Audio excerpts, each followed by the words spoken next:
गीता के श्लोक पाठ से, भगवान नाम कीर्तन से और साधु पुरुष के दर्शन से करोड़ों तीर्थ करने का फल कहा गया है। और आज का दिन तो पुण्य अर्जित करने में विशेष सहयोग देने वाला दिन है। आज के दिन तो गंगा यमुना का संगम होता है। प्रयाग में वहां भी लोग हजारों की तादाद में स्नान आदि करके पुण्य कर्म करते हैं। आज के दिन सूर्य नारायण को विशेष रूप से नमन प्रणाम आदि करते हैं। आज का दिन सूर्य नारायण का रथ उत्तर के तरफ चलने को, दक्षिणायन की यात्रा पूरी करके उत्तरायण की तरफ चलने को होता है। आज के दिन आदमी उन्नत संकल्प करे तो फलीभूत होते हैं। आज के दिन देव दर्शन, देव पूजन, अतिथि सत्कार, संत दर्शन और पुण्य दान करके आदमी अपने हृदय को और धन संपत्ति को शुद्ध बनाते हैं। आज का दिन ऐसा कीमती दिन माना गया है कि जिसकी बाट भीष्म पितामह ने 52 दिन तक सर सया पर पड़े पड़े देखी थी। बाणों की सया पर आज के दिन की बाट देखी थी उन्होंने। यह उत्तरायण का दिन नैसर्ग का उत्सव है। गीता का श्लोक पाठ, भगवान नाम का जप और साधु पुरुष का दर्शन करोड़ों पुण्य अर्पण कराता है, ऐसा शास्त्र वचन है। गीतया श्लोक पाठेन, गीताया श्लोक पाठेन, गीताया श्लोक पाठेन, गीताया श्लोक पाठेन गोविंद स्मृति कीर्तनात्, गोविंद स्मृति कीर्तनात् साधु दर्शन मात्रेण, साधु दर्शन मात्रेण तीर्थकोटि फलम लभेत। हम लोग भगवान के नाम का कीर्तन तो करेंगे, लेकिन गीताया श्लोक पाठेन, गीता के श्लोक का पाठ करेंगे। और आज वही श्लोक का पाठ करेंगे जिसमें भगवान कहते हैं कि जिस प्रकाश रूप अग्नि दिन शुक्ल पक्ष और 6 मास महीनों वाले उत्तरायण को के अधिपति देवता रहते हैं, उसमें मरकर गए हुए कृत उपासक ब्रह्म को प्राप्त हो जाते हैं। ये 6 महीनों के अंदर जो अपने प्रारब्ध वेग से संसार से विदा होते हैं और उन्होंने उपासना किया है, तो वे लोग ब्रह्म परमात्मा को प्राप्त हो जाते, मोक्ष हो जाता है। पिछले 6 महीने के अंदर अगर कोई मरते हैं तो उपासना भक्ति सेवा आदि की है तो वे लोग चंद्र लोक तक पहुंचते हैं।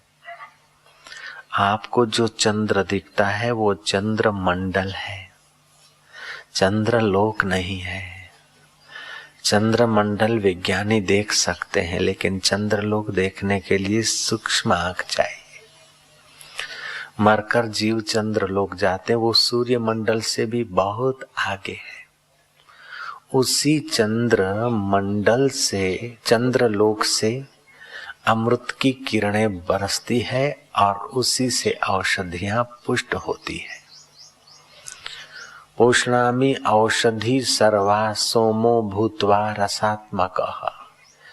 ये जो वनस्पति, धन धान्य, अन्न आदि फल आदि पुष्ट होते हैं, उनको चंद्रमा की किरण चाहिए और ये चंद्रमा के किरण जो बरसते हैं वो चंद्र मंडल से बरसते हुए दिखते हैं, लेकिन आते हैं चंद्रलोक से। तो मरकर योगी चंद्रलोक में जाता है, भक्त साधारण उपासक, तो उसको चंद्रलोक के सुख वैभव, स्वर्ग आदि का सुख वैभव भोग कर फिर वापस आना पड़ता है। दूसरे जो योगी हैं कृत उपासक योगी, ऐसे योगी उत्तरायण काल में, उत्तरायण के इन 6 मासों का कोई मास हो, जठरा प्रदीप हो, अग्नि देवता सबल हो, शुक्ल पक्ष हो, और उन दिनों में अगर कोई कृत उपासक, अब ध्यान देना, बात बहुत सूक्ष्म है, इसको सुनने से भी बहुत पुण्य होता है। आप कृपा करके खूब बारीकी से सुनना। ऐसा सुनने के लिए बहुत बहुत लोग परिश्रम करते। राजे महाराजे राजपाट छोड़कर जब देखते थे कि अंत में ठन ठन पाल होना पड़ेगा, तो उसके पहले राजपाट को छोड़कर ऐसा सत्संग खोजने के लिए अरण्यों में भटकते थे। ये तत्व ज्ञान का सत्संग है, कथा नहीं है। ये ब्रह्म साक्षात्कार का सत्संग है। ध्यान से सुनने की जरूर कृपा करेंगे। एक होता है परोक्ष ज्ञान और दूसरा होता है अपरोक्ष ज्ञान। ये शरीर, ये इंद्रियां, मन, इससे अलग उपदेश सुन सुन के आत्मा अलग है और वही मैं आत्मा हूँ, ऐसा तुमने मान लिया है, विश्वास तुम्हारा है, तुमको परोक्ष ज्ञान हो गया, लेकिन अनुभव नहीं हुआ। तुमने ध्यान किया है, सेवा की है, सत्कर्म किए हैं और इस बात को तुमने माना है, फिर भी आपको परोक्ष ज्ञान है। तो परोक्ष ज्ञान वाले जो साधक उत्तरायण के पक्ष में अगर शरीर छोड़ते हैं, तो वे लोग मरकर अग्निलोक, अग्नि के अधिष्ठाता अभिमानी देव, मरकर उनके द्वारा अग्निदेव की जितनी रेंज है वहां तक लिए जाते हैं। बाद में दिवस के देवता, जैसे ये आश्रम है तो आश्रम का भी कोई मुखिया है, देवता का दो, नगर पालिका है तो नगर पालिका का भी कोई चेयरमैन है। अब ये तो स्थूल बंदे पुतले दिखते हैं, लेकिन वो पुतले उनको देखना है तो सूक्ष्म योगियों की दृष्टि से, शास्त्र की दृष्टि से ही देखना पड़ेगा। तो उत्तरायण के दिनों में इन 6 मास में से कोई मास हो और शुक्ल पक्ष हो और कृत उपासक हो, दान पुण्य ध्यान भजन किया हुआ व्यक्ति हो, ब्रह्म ज्ञान सुना हुआ हो और उसमें उसका विश्वास हो, यकीन हो, लेकिन साक्षात्कार नहीं हुआ, ऐसे लोग अगर मरते हैं, अगर मरते नहीं, बिल्कुल सचमुच मरते हैं, अगर नहीं, मरना तो पड़ता ही है, सॉरी मुझे माफ करना, अगर निकाल देना, आप मरते ही हैं। ऐसे लोग जब मरते हैं, अगर नहीं जब मरते हैं इन अवस्थाओं में, तो उनको अग्निलोक के अधिष्ठाता देव अपनी आखिरी सीमा तक पहुंचा देते हैं। 84 लाख योनियां हैं, उसमें केवल मनुष्य योनि के लिए ही ये सुविधा है, बाकी के लोग प्रकृति के प्रभाव से मरते जन्मते रहते, खपते रहते हैं। इन बंधनों से पार केवल मनुष्य ही हो सकता है। और ये उत्तरायण और चंद्रायण मार्ग मरने के लिए मनुष्यों के लिए ही उपयुक्त है, दूसरों के लिए तो चाहे कोई दिन हो, मरे फिर जन्मे, रूटीन है उनका, तो चार्ट बना है। मनुष्यों के लिए ही हिसाब होता है। 84 लाख योनियां पूरी हो, बाद में एक 84 लाख एक मनुष्य उन 84 में नहीं आता, एक एक्स्ट्रा योनि है ये मनुष्य देह। 84 लाख के अंतर्गत आप नहीं है, उनसे बाहर है, भोग कर बाहर के प्लेटफॉर्म पे है। चाहे तो मुक्त हो जाए, चाहे तो फिर उस चक्राव में जाए। आपको बुद्धि दी है, बुद्धिदाता ने स्वतंत्रता दी है प्रकृति ने।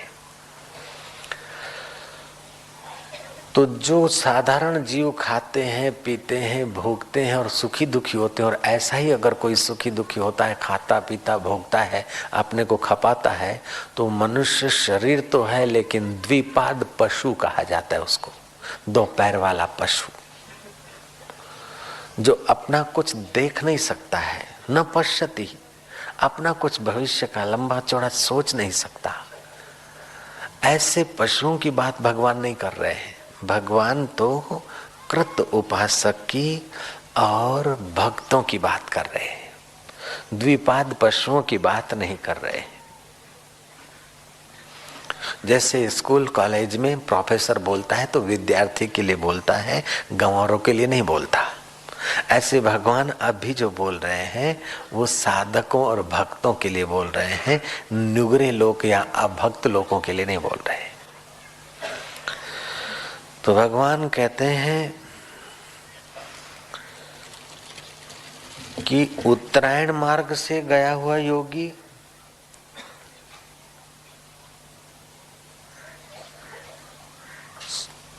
अग्नि देवता की रेंज से फिर दिवस के देवता को सौंप देता है। दिवस का देवता अपनी रेंज से फिर उसको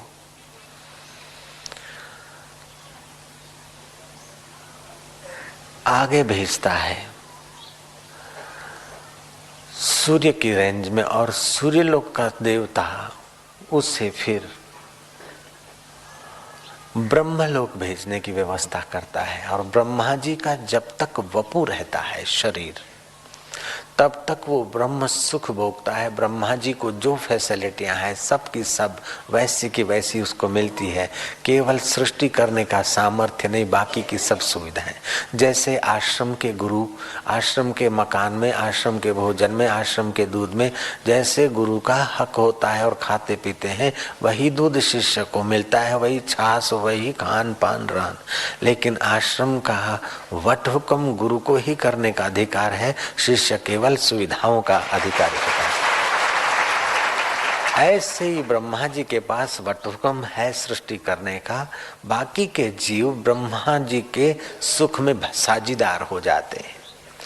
अगर वहां नहीं रहने की इच्छा है, ब्रह्मलोक पहुंचे लेकिन ब्रह्मा जी का वपु विलय हो तब ब्रह्म में लीन हो, इतना इंतजार न करना हो, तो ऐसे लोग ब्रह्म सुख भोग कर स्वर्ग आदि का राउंड मारकर फिर आकर जन्म ले सकते हैं, लेकिन उनके लिए कोई बंधन नहीं है।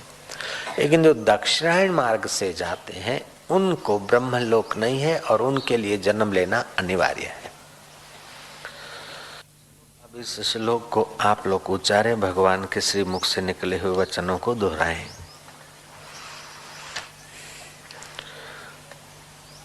अग्नि ज्योतिरः शुक्ल, अग्नि ज्योतिरः शुक्ल, अग्नि ज्योतिरः शुक्ल, अग्नि ज्योतिरः शुक्ल, षड्मासा उत्तरायणम्, षड्मासा उत्तरायणम्, तत्र प्रयाता गच्छन्ति, तत्र प्रयाता तत्र प्रयाता गच्छन्ति,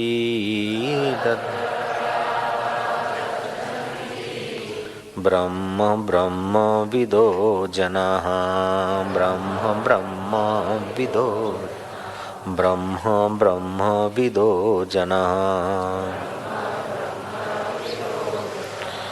जिस मार्ग काल में प्रकाश स्वरूप अग्नि दिन शुक्ल पक्ष और 6 महीनों वाले उत्तरायण के अधिपति देवता रहते हैं, उसमें मरकर गए हुए कृत उपासक ब्रह्म को प्राप्त हो जाता है। एक होता है अर्ची मार्ग और दूसरा होता है धूम्र मार्ग। अर्ची मार्ग के देवता अग्नि देवता फिर जीव को अपनी रेंज से बाहर दिवस के देवता को देते, और दिवस का देवता शुक्ल पक्ष के देवता को देता है, और शुक्ल पक्ष का देवता उत्तरायण के देवता को देता है। उत्तरायण के बाद 6 महीने तक के जो भी महीने में आपका शरीर शांत हो, तो उत्तरायण का देवता उसे ब्रह्मलोक में सौंप देता है। जो धूम्र मार्ग से मरते हैं, रात्रि की मृत्यु हो, कृष्ण पक्ष हो, दक्षिणायन पक्ष हो, तो ऐसे लोग पुण्यात्मा तो हैं, लेकिन ऐसे लोगों को धूम्र मार्ग से जाना पड़ता है। वो धूम्र मार्ग में रात्रि का देवता कृष्ण पक्ष के देवता को सौंप देता है जी, और कृष्ण पक्ष का देवता दक्षिणायन पक्ष के देवता को सौंप देता है, और दक्षिणायन पक्ष का देवता चंद्रलोक में उसे भेज देता है। चंद्र जो तुमको दिखता है वो नहीं, ये चंद्र मंडल है, और वह चंद्र लोक है जहाँ लोक रहते हैं। इस चंद्र में लोक नहीं रहते हैं, इसलिए ये चंद्र मंडल है और पृथ्वी के बहुत नजीक है।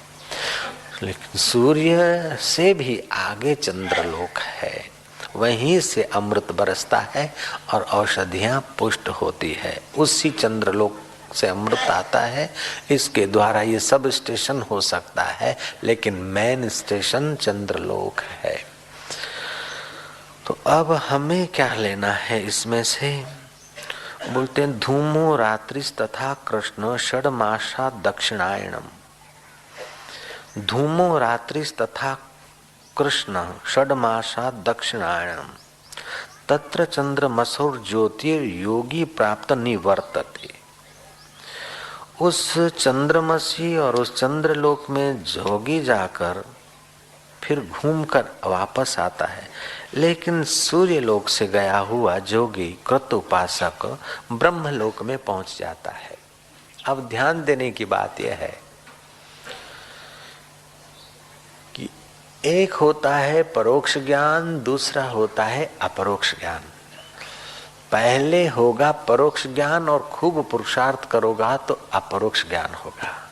जैसे मोटेरा आश्रम के विषय में, साबरमती आश्रम के विषय में तुमने सुना है, फोटो देखे, ये वो सब माना, उसकी किताब सिंबल देखकर तुमको पक्का हो गया कि गांधीनगर जिले में मोटेरा गांव है और फलाने फलाने महाराज हैं।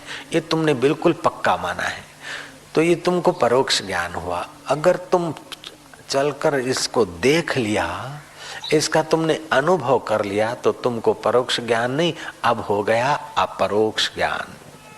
ऐसे ब्रह्म परमात्मा के विषय में तुमने माना है और श्रद्धा है, ये सब ठीक है, अनुभव नहीं किया तो परोक्ष ज्ञान है। ऐसे परोक्ष ज्ञान उपासना आदि है तो तुम उत्तरायण मार्ग से ब्रह्मलोक तक जा सकते और ब्रह्मा जी की अवस्था तक रह भी सकते और अंत में ब्रह्म परमात्मा में मिल जाएंगे। दूसरा है जिसको अपरोक्ष हो गया है, उस पुरुष को मरकर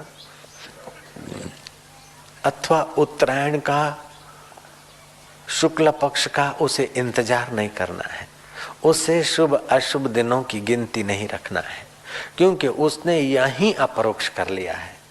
उसे किसी लोकांतर में गति नहीं करनी। ऐसे पुरुष बहुत मुश्किल से मिलते हैं, कभी कभार कहीं पर, लेकिन हम लोग पहचान नहीं पाते, इसीलिए व्याख्या करने वालों को भी साक्षात्कारी मान लेते हैं, सरल आदमी को भी साक्षात्कारी मान लेते हैं, सपने में भगवान का आभास हो गया उसको भी साक्षात्कारी मान लेते हैं। साक्षात्कार कोई भाजी मूड़ा और पालक नहीं है कि सबके दुकान पर या सब फेरिया वालों के पास मिलता रहे। साक्षात्कार तो उन्हीं को हो सकता है जिनका साक्षात्कार किए हुए साक्षात सतगुरु परमात्मा हयात है और आखिरी अनुग्रह कर देते हैं, तब साक्षात्कार होता है। उसके सिवाय कुछ न कुछ अंदर में कचास बनी ही रहती है। हाँ, इसमें भी एक विकल्प है। हो सकता है कि साक्षात्कारी ब्रह्मवेता गुरु ने अपनी ओर से संकल्प कृपा कर दिया हो और साधक में थोड़ी कुछ प्रतिबंधक प्रारब्ध की गलती हो, तो सब जानते मानते बिल्कुल तैयार है, फिर भी उसे हुआ नहीं और दूसरा जन्म लेना पड़ा, तो दूसरे जन्म में अपने आप हो सकता है। जैसे रमण महर्षि को, वामदेव को, अष्टावक्र को सनकादि ऋषियों की कृपा पा रहे थे, लेकिन कोई प्रतिबंध प्रारब्ध था जन्म लेने का। वो माता के गर्भ में आते ही वो प्रारब्ध पूरा हुआ, फूट निकला। जैसे कोई बीज पड़ा है और उस पर ईंट पड़ी है अथवा और कोई पत्थर या ठीकरा पड़ा है, बरसात होती और वो बीज फूटा है, लेकिन अभी बीज हरा हरा बाहर नहीं दिखता, क्योंकि उसके ऊपर कुछ पड़ा है। अब पड़ा है वो प्रतिबंध है, प्रतिबंध हटते ही बीज का सल्ला उभर आता है विशेष रूप से। ऐसे ही बीज रूप में जिसको ब्रह्मज्ञानी गुरु की कृपा ठोस ठोस के भरी हुई है और अपनी थोड़ी कचाइयाँ किसी कारण वो ब्रह्म साक्षात्कार का अनुभूत रूप ही वो सला वो पौधा पनपा नहीं है, तो वो जब विघ्न हट जाएगा तो फटाक से पनप जाएगा। तो ऐसे लोग भी कभी कभार कहीं कहीं होते हैं, इसलिए उनके इतिहास में नाम आ जाते। वामदेव है, अष्टावकर है, लेकिन लंबी हम गिनती नहीं कर सकते। जैसे भक्तमाल के भक्तों की हम गिनती कर लेंगे, सज्जनों की लाइन बंद हम नाम ले लेंगे, ऐसे पुरुषों के उतने नाम हम नहीं ले सकते। ऐसे पुरुष इतने सारे नहीं होते, कभी कभार होते।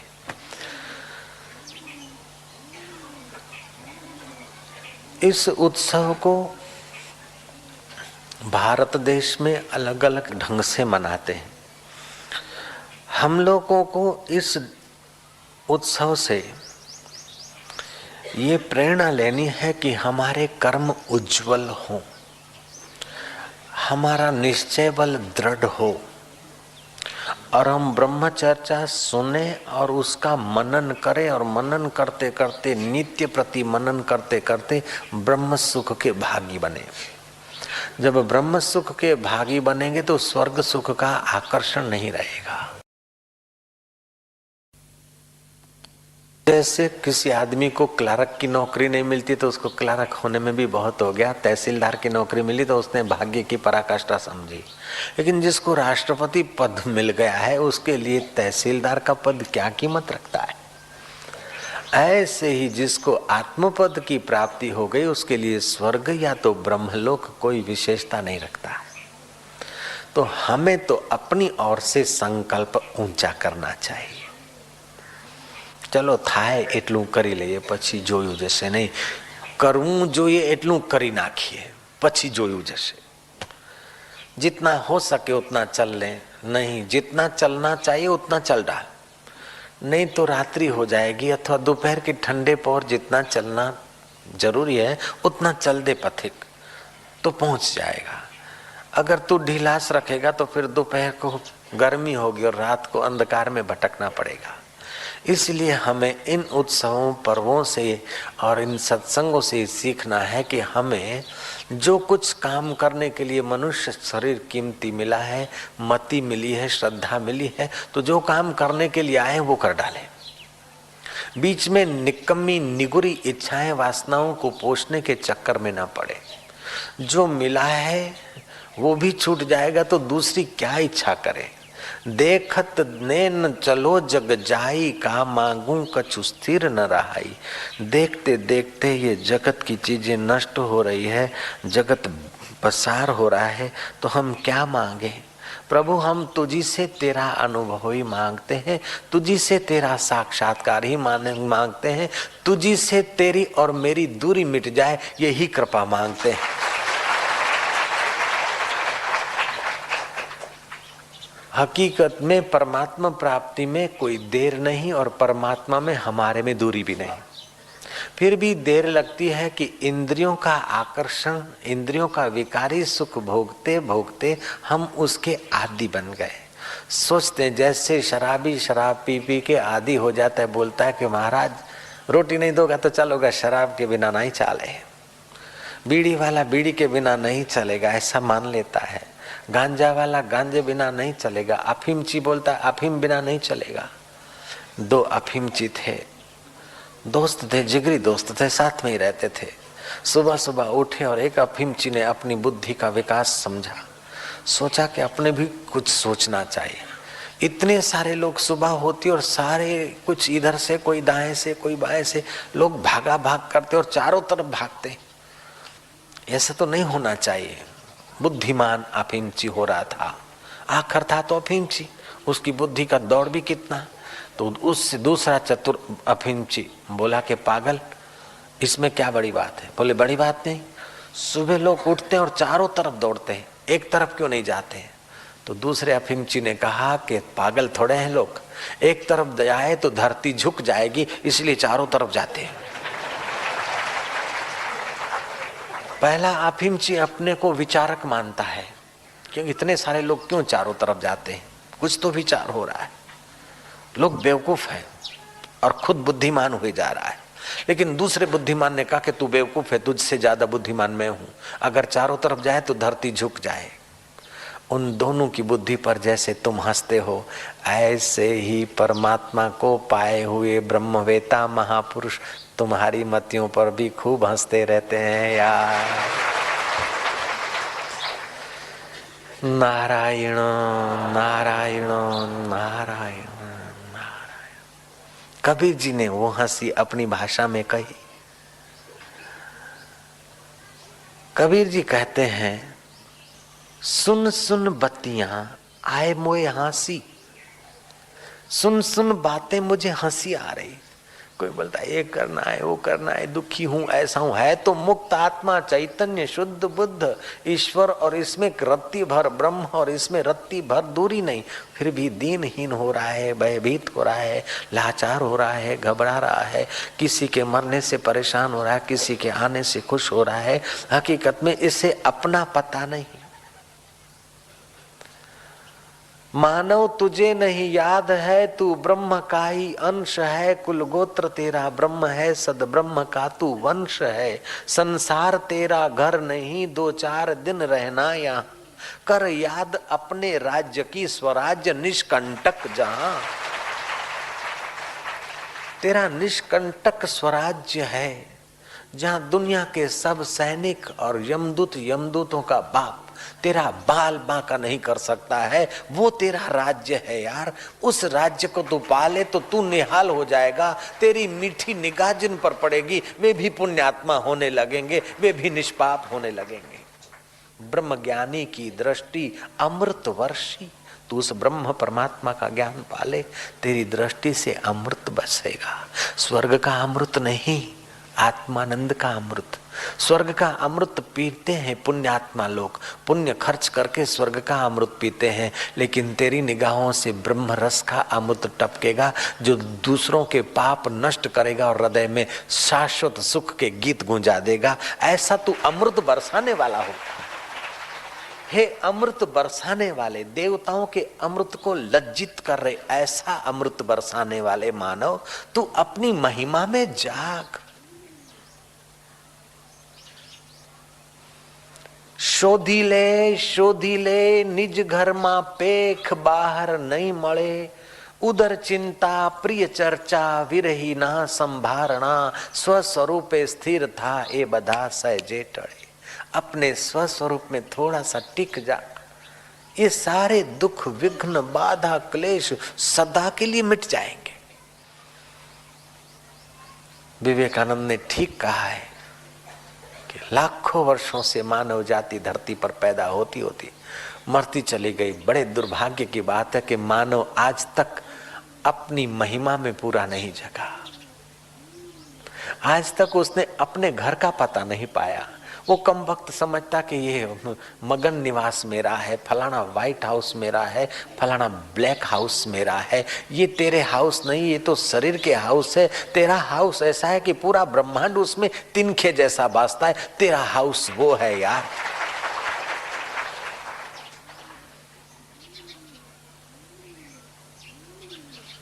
अगले जन्म में जो तुमने हाउस बनाया अब कहाँ रहे? अगले जन्म के बेटी बेटा पति पत्नियां दोस्त यार कहाँ रहे?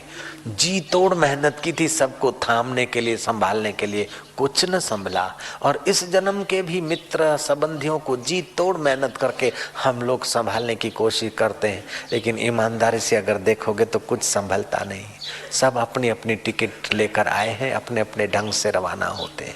फिर चाहे फूलों का हार हो, चाहे बेटा हो, चाहे बेटी हो, चाहे पप्पा हो, चाहे मम्मी हो, चाहे चाचा हो, चाहे मामा हो, चाहे चाची हो, चाहे काकी हो, तुम किसी को थाम नहीं सकते।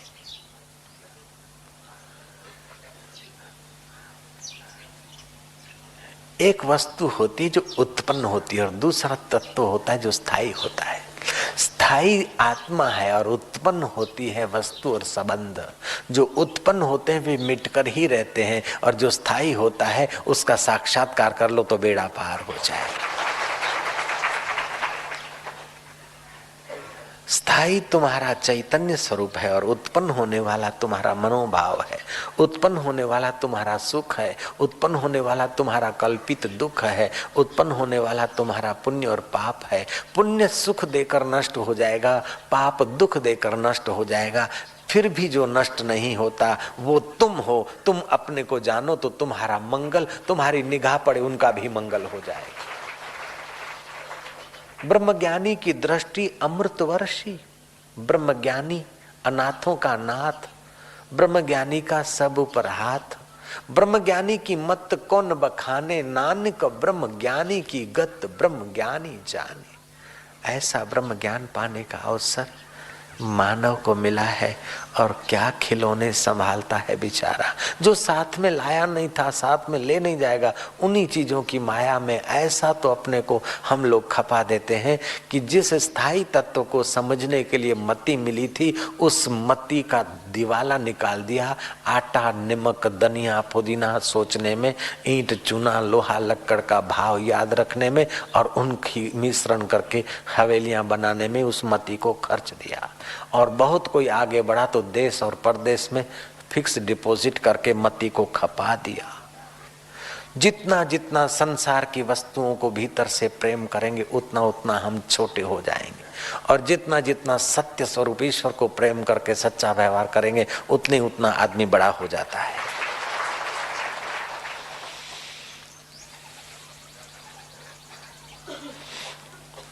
एक कंजूस सेठ था, सदा पीछे बैठता था। एक दो सत्संग सुना और उस कंजूस सेठ की मति में प्रकाश हुआ और वो भगवतीय मार्ग में अपना तन को मन को धन को सत्कर्म में लगाता रहा।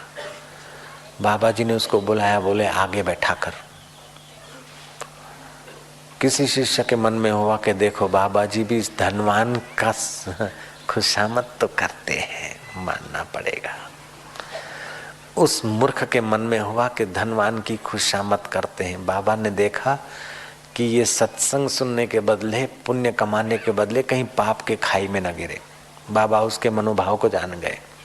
बाबा ने कथा में कहा कि हम धनवान का स्वागत नहीं करते, धनवान को आगे नहीं बिठाते, त्यागियों को आगे बिठाते थे। धनवान तो वो पहले था कमबख्त, लेकिन धन को पकड़ रखा था, धनवान हो रहा था, पीछे ही बैठा था। जब धन का उसने त्याग किया तब मैंने उसका आदर किया है। मूर्ख,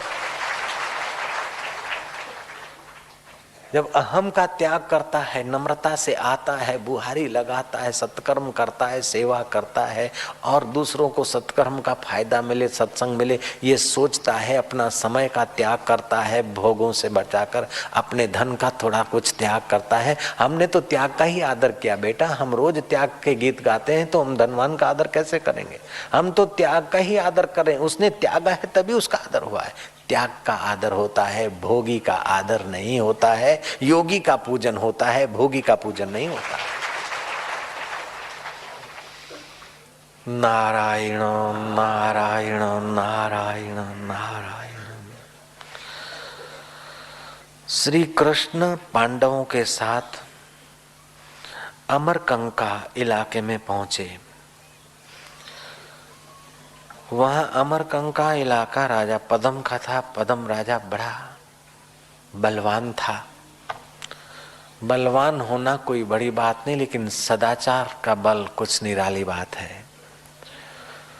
वो बलवान तो था, युधिष्ठिर जैसा सदाचार, हरिश्चंद्र जैसा सदाचार का बल उस अभागे के पास नहीं था। पांडवों को देखा और पांडवों के साथ अगले जन्म की केतकी, दक्ष की मानस पुत्री जो द्रौपदी होकर अवतरित हुई है किसी श्राप के कारण, उन 5 देवताओं के साथ जी रही है।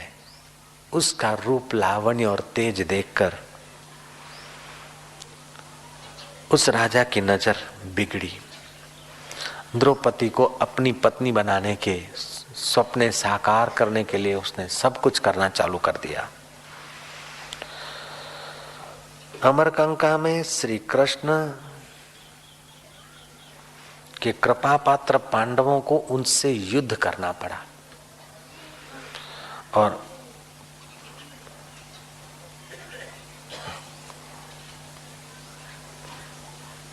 पद्मनाभ राजा इतना तो बलिष्ठ था कि पांडवों को भागना पड़ा। जय राम जी की। श्री कृष्ण ने इस बात को जाना। श्री कृष्ण ने पांडवों से पूछा कि तुम कैसा भाव करके युद्ध करने गए? हमने तो ये निश्चय किया था, या तो पद्मनाभ रहेगा या तो हम रहेंगे। कृष्ण ने कहा, मूर्ख हो तुम जो बोलते हो उसके पीछे तुम्हारा संकल्प पैदा होता है। तुम अगर ढीला बोलते हो तो संकल्प ढीला होता है, और तुम जब दृढ़ता से बोलते हो तो संकल्प दृढ़ होता है, अथवा संकल्प दृढ़ता से होता है तो आवाज दृढ़ निकलता है। एक दूसरे से जुड़े हुए हैं। अभी तुम ये कहो कि पद्मनाभ नहीं रहेगा, हम ही रहेंगे, या तो पद्मनाभ जीतेगा या तो हम जीतेंगे, या तो पद्मनाभ रहेगा या तो हम रहेंगे। ये बेवकूफी के संकल्प ने तुमको भगाया है। जाओ पक्का निर्णय करो, जोर से कहो कि पद्मनाभ नष्ट होगा, हम ही रहेंगे, पद्मनाभ को नष्ट करेंगे, हम ही रहेंगे। और ऐसा संकल्प दोहराकर श्री कृष्ण ने भेजा और वो विजेता हो गए। पद्मनाभ मर गया और द्रौपदी का पिंड छूट गया। ऐसे तुम भी काम क्रोध लोभ इच्छाएं वासनाएं रूपी पद्मनाभ तुम्हारी मति रूपी द्रौपदी को अपने अधीन करना चाहते हैं, और आप रोज सुबह दोहराओ। एक दिन नहीं तो दूसरे दिन, दूसरे दिन नहीं तो तीसरे दिन, तीसरे नहीं तो चौथे, पांचवें, 25वें दिन आपका संकल्प दृढ़ हो जाएगा। तो आपके पीछे पड़ा हुआ पद्मनाभ जो आपकी मति रूपी द्रौपदी को अपने अधीन किया हुआ है, उसकी अधीनता छुड़ाकर आपकी मति दाता तक पहुंचाने में आप सफल हो जाएंगे।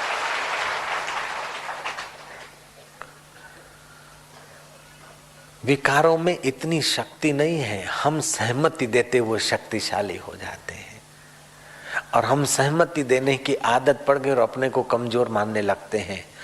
आज का दिन तुम्हें कमजोर मानने के लिए इनकार करता है, तुम्हारे में जोर भरने की एक सुंदर व्यवस्था बताता है। तुम्हारे में बल आ जाएगा। 1 महीने के अंदर तो तुम्हारा मस्तिष्क, तुम्हारा दिल, दिमाग और शरीर जादुई प्रभाव से उन्नत दिखेगा। केवल 1 महीना। ये बात केवल शिष्यों को सुनाई जाती है, खास साधकों के, जिन्होंने सेवा किया, सद्गुरु को रिझाया है। ऐसे लोग ही इस विषय को सुनेंगे, समझेंगे और करेंगे। निगुरा आदमी ये फायदा नहीं उठा सकता। अनअधिकारी इसको सुनकर भी नहीं संभाल सकता है, और अधिकारी इसको सुनकर छोड़ नहीं सकता।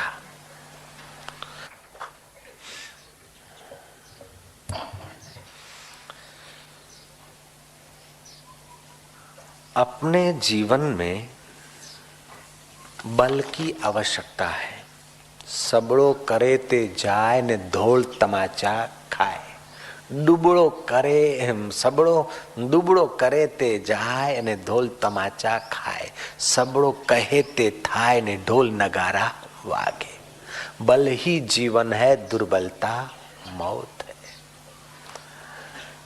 विवेकानंद की भाषा में अगर मुझे कहना हो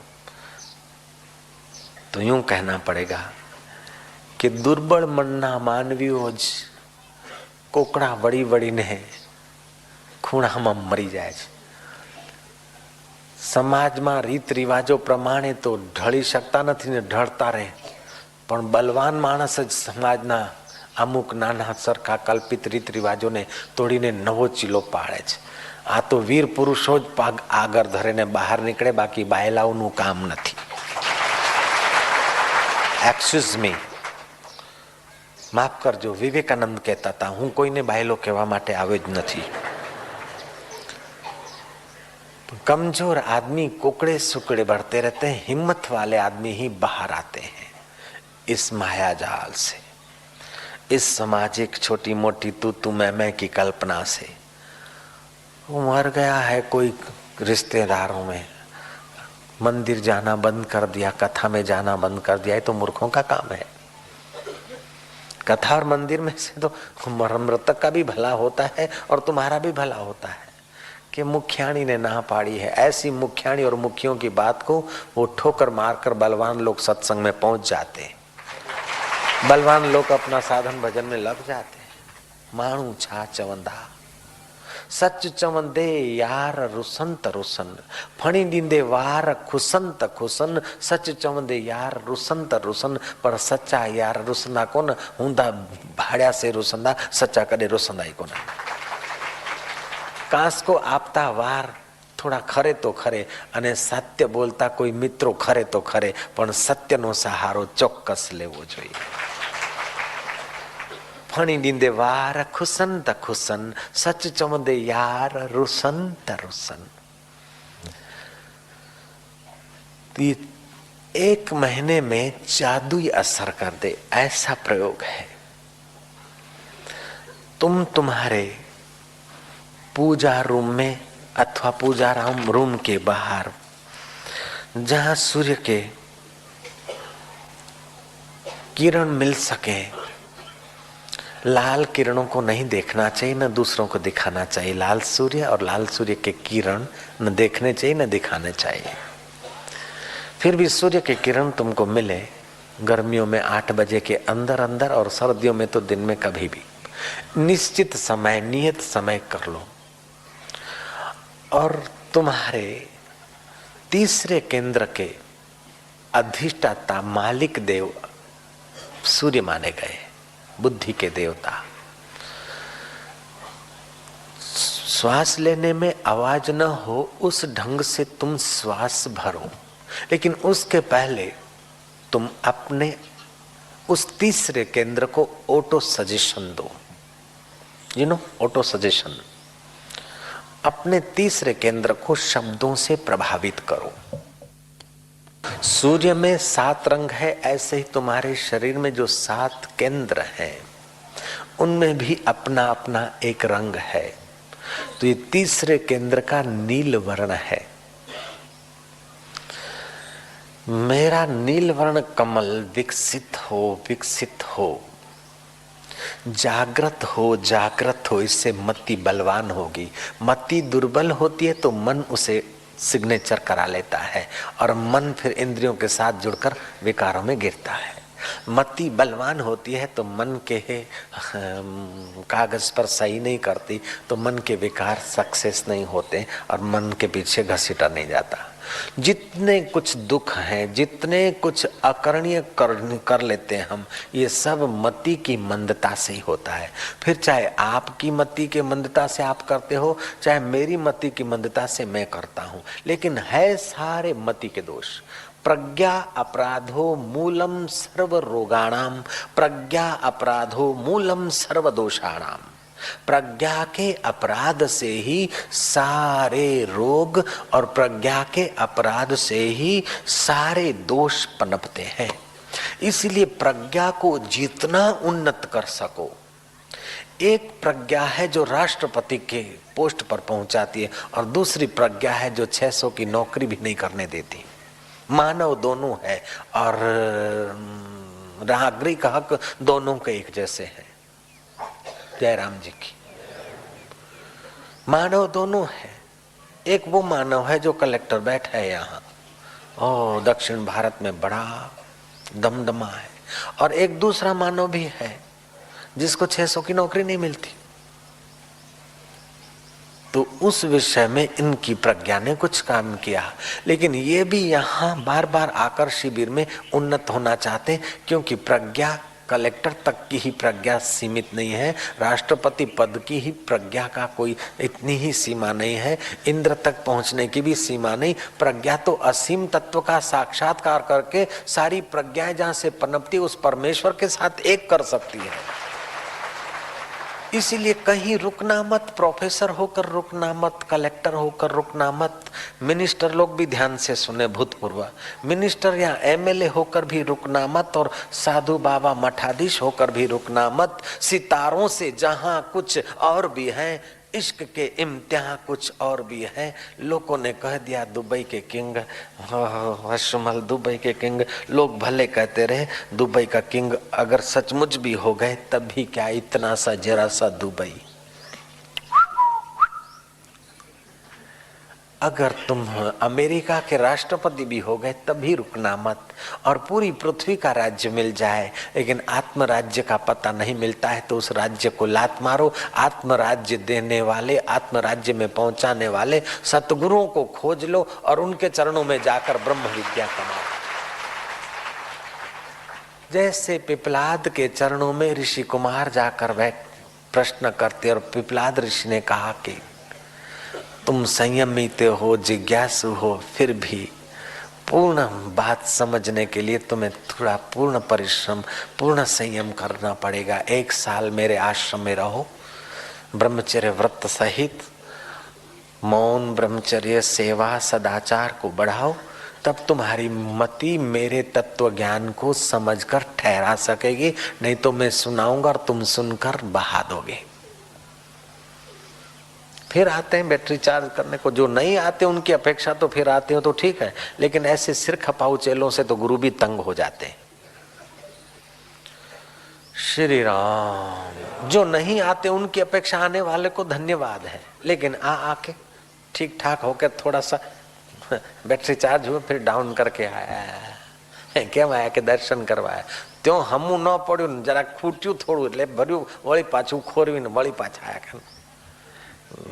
ये सिर खपाऊ चेले, चेले तो हैं, निगुरे तो नहीं, आखिर कुछ तो अच्छा ही है, सद्गुण है, निगुरे तो नहीं है लेकिन सिर खपाऊ में गिने जा सकते हैं। जैसे विद्यार्थी होते हैं ना सिर खपाऊ, ऐसे सिर खपाऊ चेले कलयुग में बहुत है।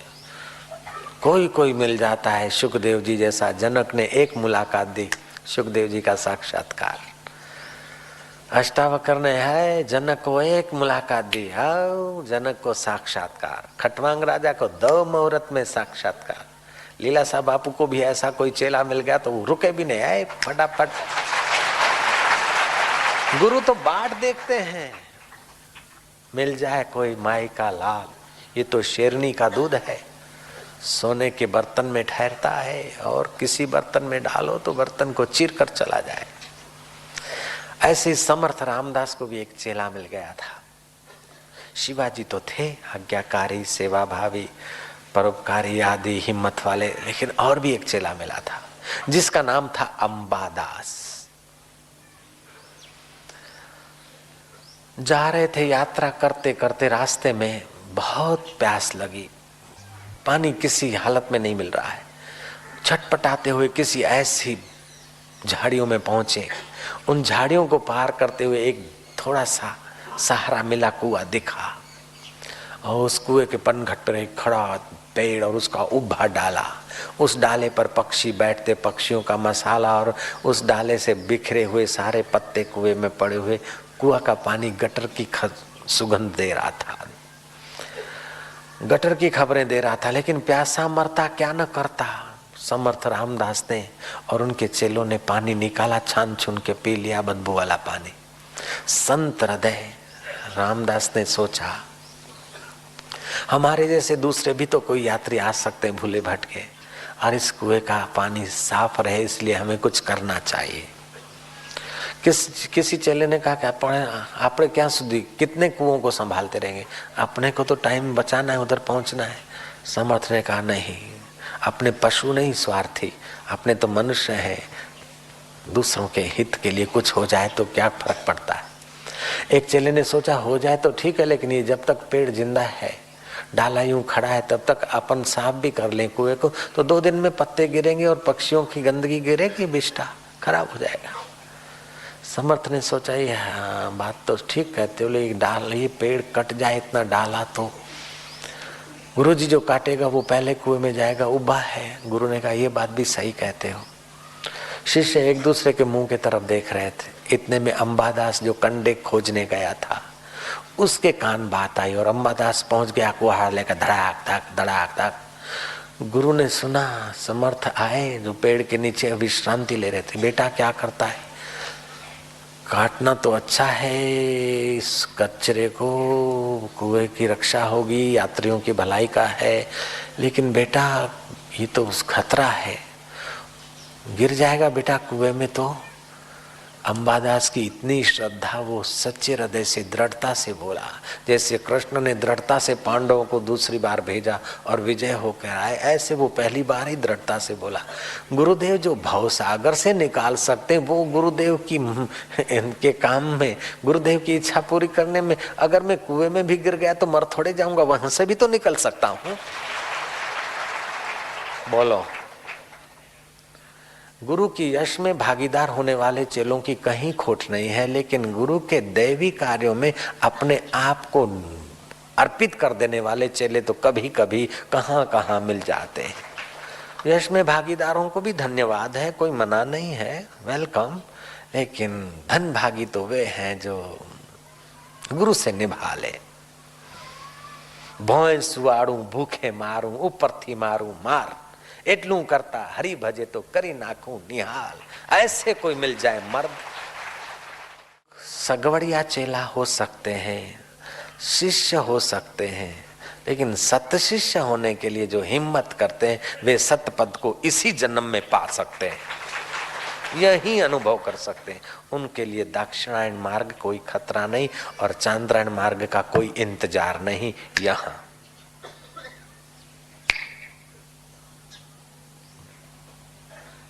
મુઆ પછીનો વાયદો નકામો કો જાણે છે કાલ, आज અત્યારે अब घड़ी साधु જોઈ લો नगदी रोकड़ माल।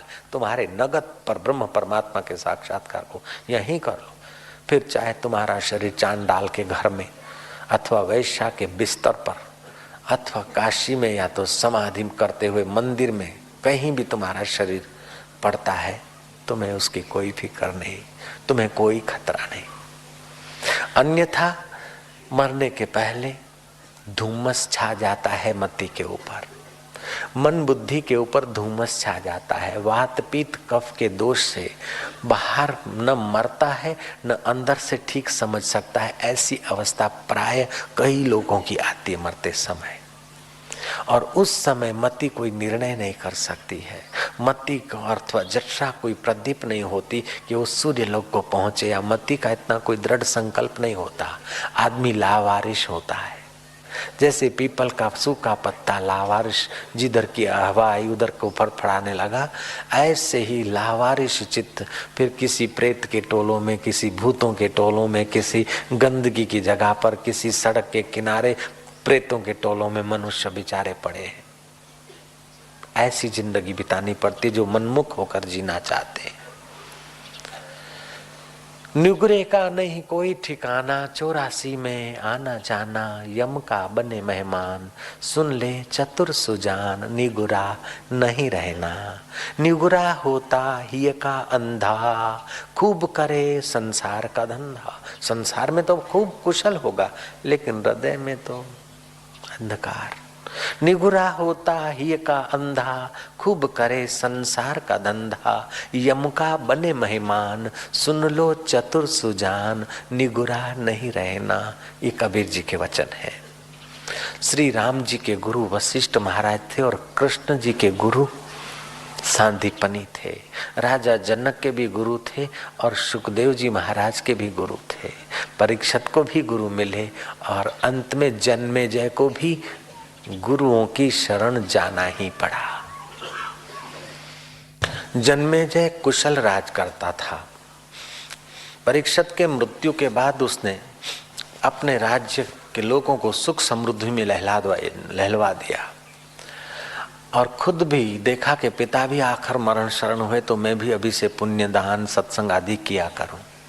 तो सत्संग सुनने लगा। परीक्षित का पुत्र जन्मेजय आदमी की दो वृत्तियां होती है, एक भोग वृत्ति और दूसरी भक्ति वृत्ति। ऐसे जैसे नारियां दो प्रकार की होती है। एक तो होती है नारी, जो नारी धर्म का अनुसंधान करती हुई, अवलंबन लेती हुई सती शक्तियों को जगाती है, नारायणी बन जाती है, उसमें स्त्री चरित्र नहीं होते। और दूसरी होती है स्त्री, खाना पीना और भोगना स्त्री चरित्र। स्त्री चरित्र करने वाली महिला और नारी धर्म को समझने वाली नारी, नारी धर्म को समझने वाली नारी में स्त्री चरित्र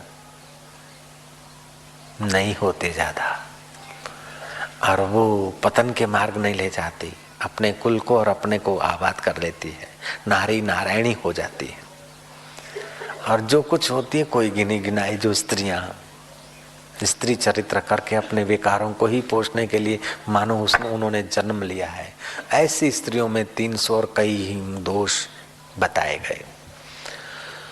ऐसे हमारी मति एक तो होती है विकार को पोषण देने वाली स्त्री स्वभाव की मति, और दूसरी मति होती है नारी स्वभाव की। वो मति जब सत्संग से, सतगुरु के ज्ञान से सुसज्ज होती है तो अपने धर्म कर्म का पालन करते हुए जीवन की शाम हो जाए उसके पहले जीवन दाता से हमको मिला देती है। वो मति हमारी